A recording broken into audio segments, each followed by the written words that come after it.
In 2022, it felt like the Warriors were literally on top of the basketball world. As they normally do, they seemed to find a gem late in the first round who was playing like the third Splash brother in Jordan Poole. Klay Thompson came back and wasn't quite the Klay Thompson we knew, but it was great for the morale of the team, and he had his moments. Andrew Wiggins made the entire basketball community apologize, becoming one of the more versatile two-way wings in the sport, and it looked like he found a home. Draymond was still the loud Draymond, being the anchor of the team, and of course, he's going to let everybody know how good they actually were. And Steph, he had one of the best overall seasons of his entire career. This propelled them into winning their 4th championship in like an 8-year span. Match that with the contracts they maintained and what looked to be the perfect blend of young and vet talent, and it felt like this team was actually going to have a shot at even more success going forward. But 2 years later, this thing seems to be over, and I mean for real this time. As I record this video, it's December 9th. If you go back to November 9th, the Warriors have been one of the worst teams in the entire sport. They're actually down there with the 4 worst teams in the NBA. Why? Well, out of everybody attempting at least 7 threes a night, Klay Thompson, one of the best shooters ever, is one of the worst in the league. Andrew Wiggins is actually having the worst season of his entire career. He's very inefficient and he's a -82 when he's on the court. That's by far the worst on the team. They still turn the ball over at an extremely high clip as they always have. And Stephen Curry, he simply needs help. Jordan Poole wasn't the only problem with this team, and that's evident. If they don't make a major move, and I mean a big move by the deadline, I truly believe it's safe to say this run is officially over, and I mean for real this time.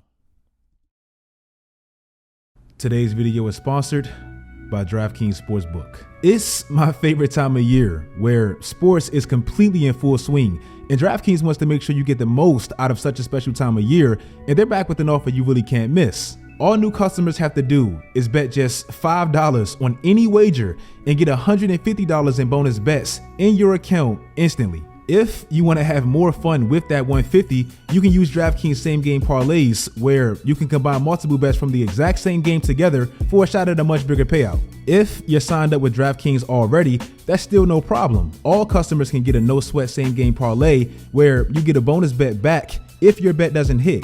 Download the DraftKings Sportsbook app right now. New customers use my promo code Swishout, bet just $5 on any wager, and get $150 in bonus bets instantly. That's promo code Swishout, only at DraftKings Sportsbook. Jordan Poole, highly disappointed in Jordan Poole. And when I'm watching him, I don't think he has, I think he was toying with the league to a point of kind of like disrespectful. Like, yeah. Like it's so sweet out here. Like, for real. Like I can do what I want out here. You know what I'm saying? Like he need to get back in the lab. He need to get back in the lab and just get serious for a little bit. Yeah, and he looks like he's having too much fun in other places, off the court. It does not look like he's doing anything. He does not even look like the same Jordan Poole from Golden State. Even though Golden State struggles weren't all Jordan Poole, he was a major issue for that team, especially in the postseason. Jordan with Washington now as, I guess, the face of the franchise, it's crystal clear that he's not the guy to lead any team, even a bad team. Before the season even started, he made a comment that personally I really didn't rock with. He said his legacy was set in stone for that championship he won, and essentially it feels good to play and be the face of a franchise with no pressure. Well, this year, Jordan has been one of the worst players in the league, especially given the volume in which he shoots and how much he has the ball. The Wizards, they're obviously one of the worst teams in the sport. Jordan has played in 20 games this year. In half the games he's played, this man has shot under 40%. Half.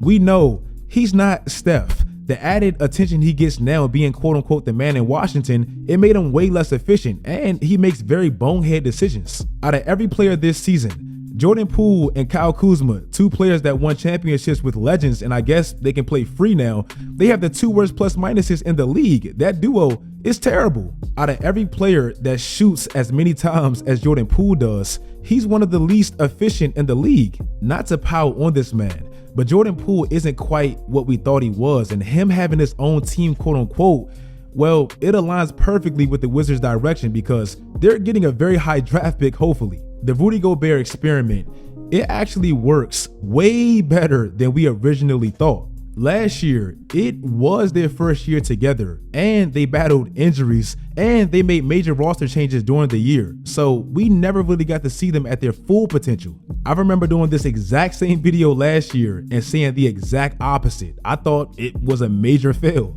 But like Ant even said recently, Rudy Gobert is actually the reason they're as good as they are right now. Yes, Anthony Edwards' development is a big reason they're good. He's the superstar, the face of the franchise, obviously. But the reason they're arguably the best team in the league is their defense, led by the Defensive Player of the Year frontrunner currently, Rudy Gobert. Minnesota, they have the best record in the sport. Minnesota, they have the best point differential in the West. Minnesota, they're giving up the least amount of points a night. Minnesota, they're giving up the third least amount of points in the paint. That's the Rudy Gobert presence. Minnesota, they're second in the league in blocks. Minnesota, they're forcing teams to shoot the least efficiently in the entire NBA. And like 90% of that is Rudy Gobert. Rudy Gobert has the best individual defensive rating in the sport. Rudy Gobert is second in the league in blocks. Teams are shooting the worst 2-point percentage in the league because of how much court this man actually covers. Oh, and he's grabbing the third most rebounds a night. All he really ever needed, even going back to Utah, was wings that can guard the perimeter, and his greatness was always evident. If you want to know his true impact on how and why they're actually winning games, the Timberwolves, they have the 16th best offense in the league. That's below league average. But how nasty and tenacious they are defensively, number one, led by Rudy Gobert. That's the reason they have the best record in the league. And that trade and the contract, it's more than worth it. We were all wrong. Zion Williamson, he's just not that dude, bro. He's just not talented, but I don't know if he's ever going to be fully committed. Physically, this man is just way out of shape, and you can just tell he looks heavier than I've ever seen him, and he's not moving well. And to me, it's extremely unfortunate. I actually supported him. If you go back to my bold prediction video, I said I thought he would come back determined and hungry from the public humiliation he had all last year. And it looks like it's the polar opposite. It sounds nitpicky because he's talented and he's always going to put up solid numbers for most people, but he's averaging career lows in points, rebounds, field goal percentage, and defensively, he's very lazy. It's sad because New Orleans, they have one of the best, deepest young rosters in the league. They have like 7 players averaging double figures. That team doesn't really lack much. They have wings, they have size, they have shot creators, they have potential.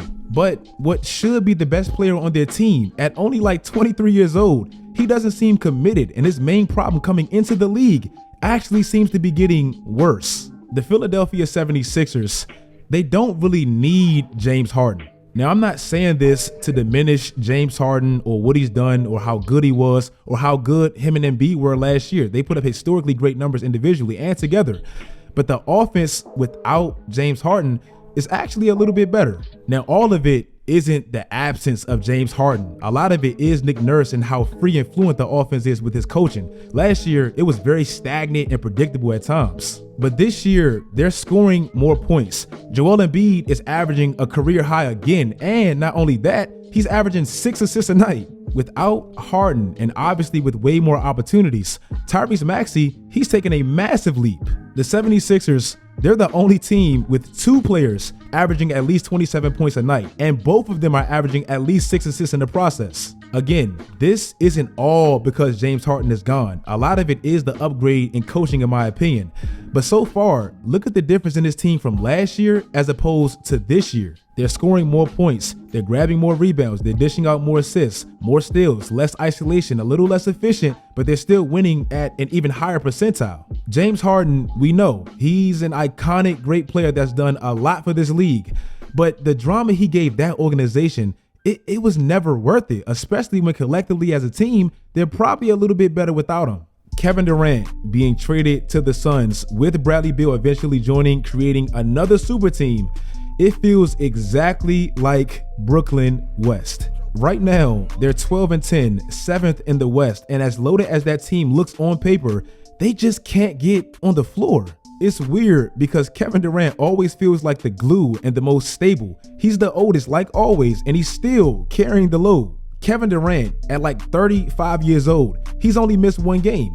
Devin Booker has missed 6 of the 20 games. Bradley Beal has only played 3 of the 20 games, and that big 3, they haven't played 1 game together. Literally, all the questions we had when this big 3 got assembled and why nobody really believed in it, it became a thing as soon as the season kicked off. Yes, these crazy KD big 3 super teams, they always look crazy on paper and scary, but this deep into the year, we have no idea what it looks like or when we'll have an idea what it looks like, and it feels exactly like Brooklyn.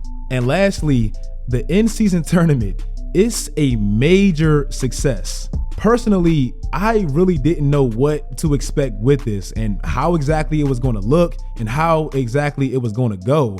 But Adam, bro, he truly cooked and made November, December basketball fun. Basketball junkies, they always knew how great Tyrese Halliburton was. Like, the man is generational.